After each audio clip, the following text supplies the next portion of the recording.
पृथु की कथा और युधिष्ठिर की शोक निवृत्ति। नारद जी कहते हैं, महर्षियों ने राजसूय यज्ञ में जिन्हें सम्राट पद पर अभिषिक्त किया था, वे महाराज पृथु भी मृत्यु को प्राप्त हुए। उन्होंने बड़े यत्न से इस पृथ्वी को खेती के योग्य बनाकर प्रथित अर्थात प्रसिद्ध किया, इसलिए उनका नाम पृथु हो गया। पृथु के लिए यह पृथ्वी कामधेनु बन गई थी। इस पर बिना जोते ही खेती होती थी। उस समय सभी गौएं कामधेनु के समान थीं। पत्ते पत्ते से मधु की वर्षा होती थी। कुछ स्वर्ण में होते थे, साथ ही सुखद और कोमल भी। इसलिए प्रजा उनके ही वस्त्र बुनकर पहनती और उन्हीं पर शयन भी करती थी। वृक्षों के फल अमृत के समान मधुर और स्वादिष्ट होते थे। प्रजा इनका ही आहार करती। कोई भी भूखा नहीं रहता था। सभी निरोग थे। सबकी इच्छाएं पूर्ण होती थी और किसी को कहीं से भी भय नहीं था। इसलिए लोग अपनी रुचि के अनुसार पेड़ों के नीचे या गुफाओं में निवास करते थे। उस समय राष्ट्रों और नगरों का विभाग नहीं था। सभी मनुष्य सुखी, संतुष्ट और प्रसन्न थे। राजा पृथु जब समुद्र में यात्रा करते तो पानी थम जाता था और पर्वत उन्हें मार्ग देते थे। उनके रथ की ध्वजा कभी नहीं टूटी। एक बार उनके पास वनस्पति, पर्वत, देवता, असुर, मनुष्य, सर्प, सप्तऋषि, यक्ष, गंधर्व, अप्सरा तथा पितरों ने आकर कहा, महाराज आप ही हमारे सम्राट हैं।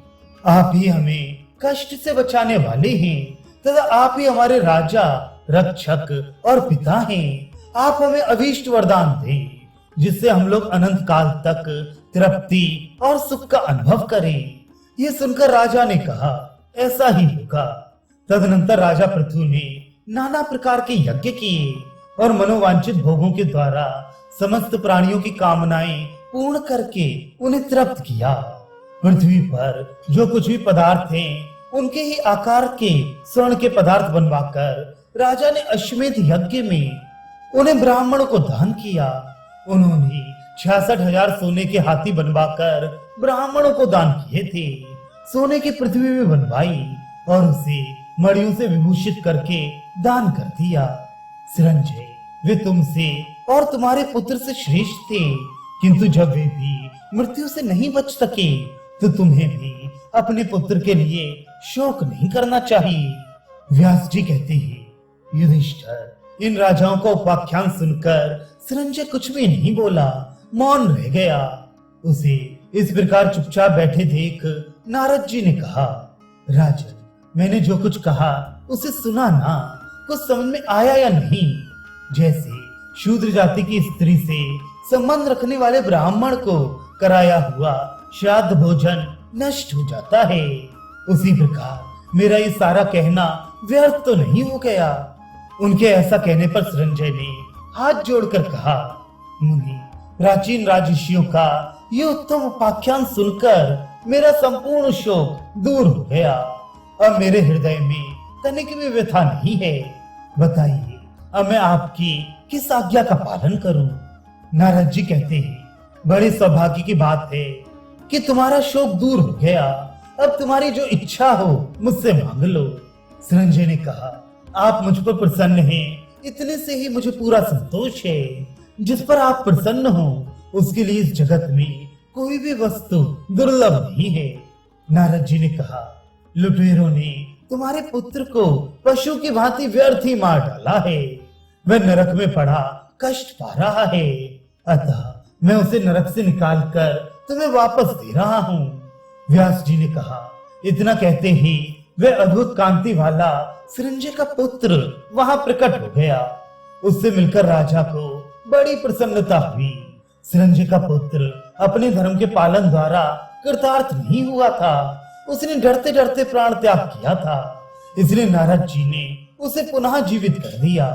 परंतु अभिमन्यु तो शूरवीर और कृतार्थ था।